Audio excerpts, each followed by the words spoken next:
Bismillahirrahmanirrahim. Assalamualaikum warahmatullahi wabarakatuh. Sebelumnya saya ucapkan terima kasih kepada dosen pengampu mata kuliah PKA, yaitu Ibu Murniati SPD MSI dan juga teman-teman sekalian. Kami di sini akan mempresentasikan tentang hasil kerja kelompok kami, yaitu analisis cara-cara uji karakterisasi bioetanol menggunakan gas kromatografi instrumen spektroskopi atau GCMS. Pada presentasi kali ini terdapat beberapa subbab, di antaranya itu studi kasus, pendahuluan, prinsip kerja, karakterisasi, interpretasi data, lalu ada juga aplikasi, kegunaan, tantangan, serta yang terakhir yaitu kesimpulan serta rekomendasi.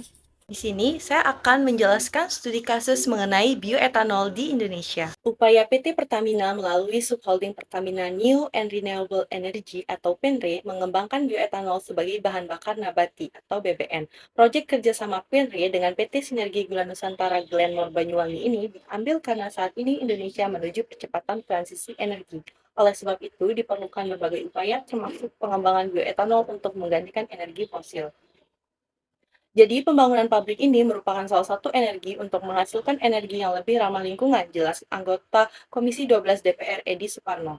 Menurut Edi, melalui pengembangan bioetanol diharapkan bisa meningkatkan kualitas bahan bakar yang ada saat ini, apalagi negara-negara maju umumnya sudah menerapkan Euro 5. Oleh karena itu, pengembangan bioetanol merupakan langkah penting agar Indonesia bisa menghasilkan bahan bakar yang memiliki kualitas lebih ramah lingkungan. Saat ini, PENRE mulai menjalin kerjasama dengan SGN untuk membangun pabrik bioetanol di Banyuwangi, Jawa Timur dengan kapasitas produksi 30.000 kiloliter per tahun. Baik, di sini saya akan menjelaskan bagian pendahuluan mengenai bioetanol dan GCMS. Bioetanol adalah bahan bakar terbarukan yang dihasilkan melalui proses fermentasi biomasa seperti tebu, singkong, jagung, dan lain-lainnya. Proses ini melibatkan konversi karbonhidrat dalam bahan baku menjadi etanol dengan bantuan mikroorganisme seperti ragi yang memfermentasikan gula menjadi etanol dan karbon dioksida. Metode yang digunakan untuk menganalisis pengujian bioetanol tersebut adalah gas kromatografi massa spektrometri, yaitu GCMS. Teknologi ini sangat efektif untuk menganalisis komposisi kimia bioetanol dengan cara memisahkan dan mengidentifikasi berbagai komponen dalam sampel. Salah satu standar yang paling penting dalam pengujian bioetanol adalah ASTM D4806 yang diterbitkan oleh ASTM Internasional. Standar ini memungkinkan etanol minimal 99,5%, dikenal juga sebagai etanol anhidrat. Kandungan metanol yang tidak boleh baik dari 0,5% dan kadar air yang harus dijaga di bawah 1%. Selain itu, pengujian kualitas bioetanol dengan GCMS juga penting untuk mendukung daya saing industri bioenergi global di pasar internasional. Bioetanol juga diproduksi harus dapat memenuhi standar kualitas yang dapat diterima oleh pengimpor oleh negara-negara. Prinsip kerja dari GCMS, yang dimana tahap pertama yaitu fase gerak berupa gas pembawa yang bertekanan tinggi dialirkan melalui kolom yang berisi fase diam. Yang kedua yaitu sampel diinjeksi melalui injektor ke dalam aliran gas. Yang ketiga yaitu suhu oven dijaga atau diprogramkan agar meningkat secara bertahap. Yang keempat yaitu dalam kolom terjadi proses pemisahan antar komponen. Komponen yang telah berpisah keluar meninggalkan kolom. Selanjutnya detektor yang diletakkan di ujung kolom mendeteksi jenis maupun jumlah tiap campuran. Dan hasil terakhir yaitu hasil pendeteksian berupa kromatogram. Kita masuk ke karakterisasi bioetanol, di mana karakterisasi bioetanol menggunakan GCMS ternyata dilakukan untuk mengetahui kadar, jenis, dan juga komposisi komponen yang terdapat dalam berbagai sampel. Sebagai contohnya, misal nih, jurnal penelitian yang telah kami pilih, yaitu karakterisasi bioetanol dari kulit nanas. Ada juga yang dari kulit jerami padi. Ada juga yang dari tumbuhan Gymnospermae, atau mungkin dari umbi gembili yang hasil GCMS-nya itu digunakan sebagai penentuan dasar dalam nilai oktan. Dan terakhir itu ada juga yang dari koran bekas. Nah, ternyata beberapa penelitian tersebut adalah penelitian yang memadukan antara GCMS dengan detektor FIG atau Flame Ionization Detector yang menggunakan nitrogen atau N2 sebagai gas pembawa dan suhu berkisar pada 40 hingga 160 derajat Celcius. Baik, di sini saya akan menjelaskan bagaimana sih interpretasi data dari GCMS itu. Di sini kami mengambil contoh dan mengutip data dari jurnal yang berjudul pembuatan bioetanol dengan cara hidrolisis menggunakan kertas koran bekas serta pemurnian menggunakan agen pengering yaitu MgSO4, Na2SO4, dan CCl2. Di mana pada tahap ini, analisis data GCMS merupakan tahap yang penting untuk memahami komposisi kimia bioetanol yang dihasilkan dari bahan kertas koran. Gas kromatografi spektrometri atau yang disingkat dengan GCMS merupakan teknik analisis yang mampu memisahkan dan mengidentifikasi senyawa kimia secara akurat berdasarkan waktu retensi dan spektrum masanya. Dengan metode ini, bioetanol dapat dikarakterisasi untuk memastikan bahwa senyawa yang dihasilkan sesuai dengan spesifikasi bahan bakar terbarukan. Selain itu, analisis ini juga membantu dalam mengidentifikasi pengotor yang dapat mempengaruhi kualitas bioetanolnya. Di mana hasil kromatogram dari analisis GCMS menunjukkan keberadaan dua puncak utama, yaitu puncak pertama dengan waktu retensi 1,973 menit menunjukkan adanya senyawa pengotor berupa nitrous oxide atau N2O, sedangkan puncak kedua pada waktu retensi 2,183 menit yang mengidentifikasi etanol sebagai komponen utamanya.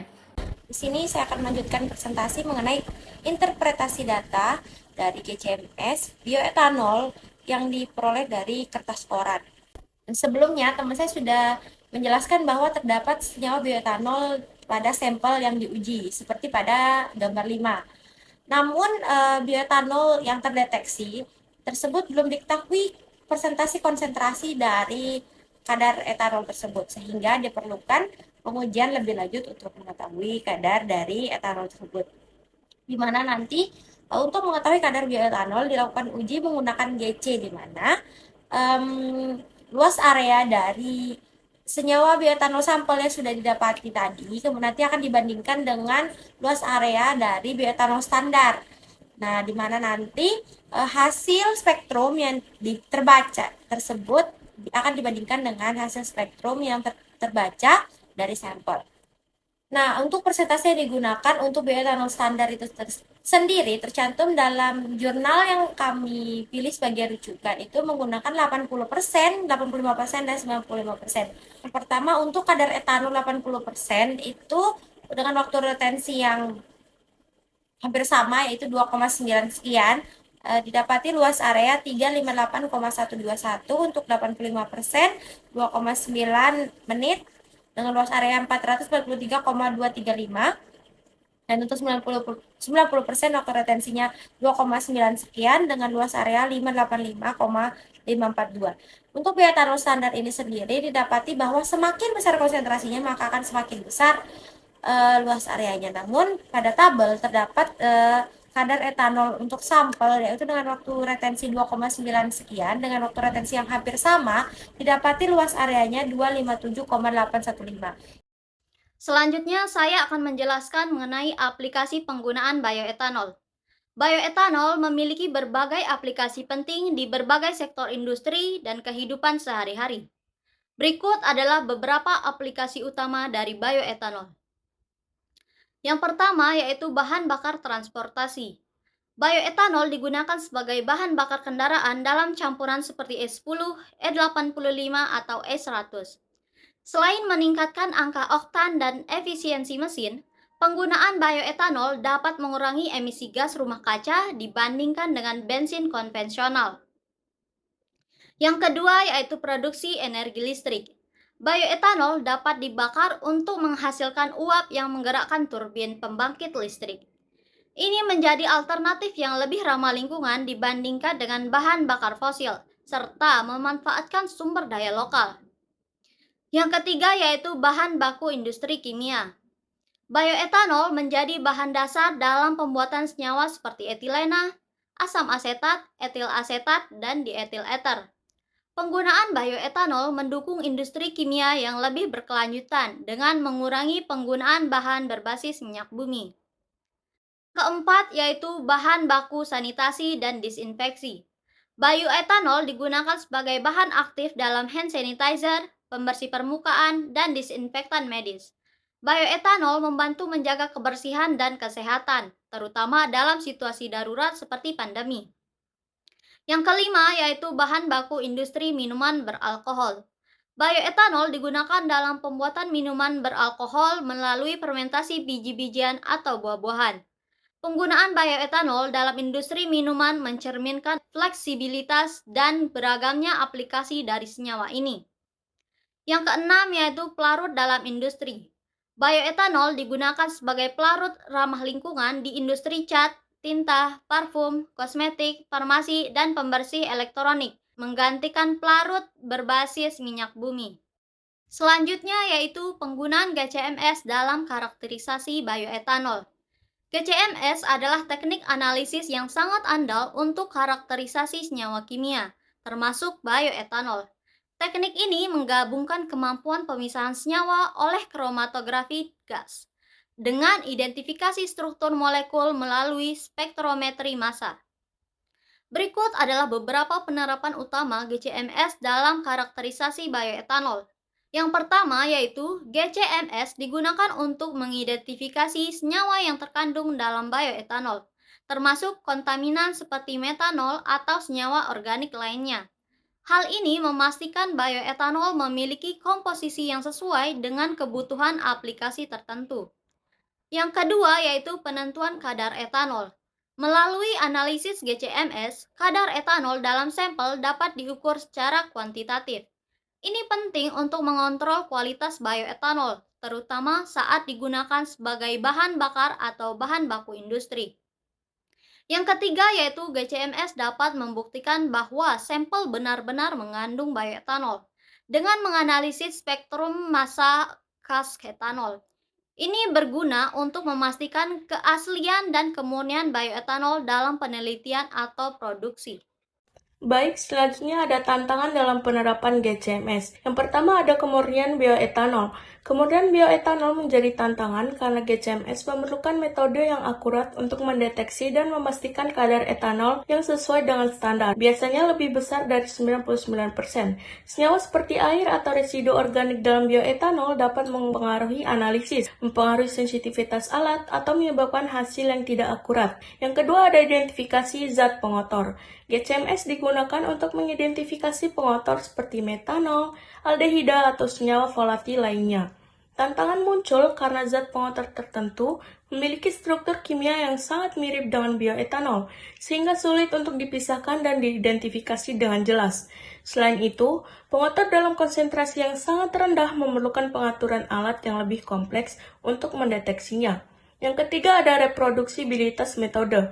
Reproduksibilitas hasil menggunakan GCMS menjadi tantangan jika terdapat variasi dalam persiapan sampel, kondisi lingkungan, atau parameter instrumen. Perbedaan kecil dalam prosedur atau kalibrasi alat dapat menghasilkan data yang sangat berbeda, sehingga menyulitkan standar pengujian yang konsisten. Yang terakhir ada efisiensi biaya dan waktu. Penggunaan GCMS memiliki biaya operasional yang sangat tinggi, termasuk dalam perawatan alat, gas pembawa, dan penggantian kolom GC.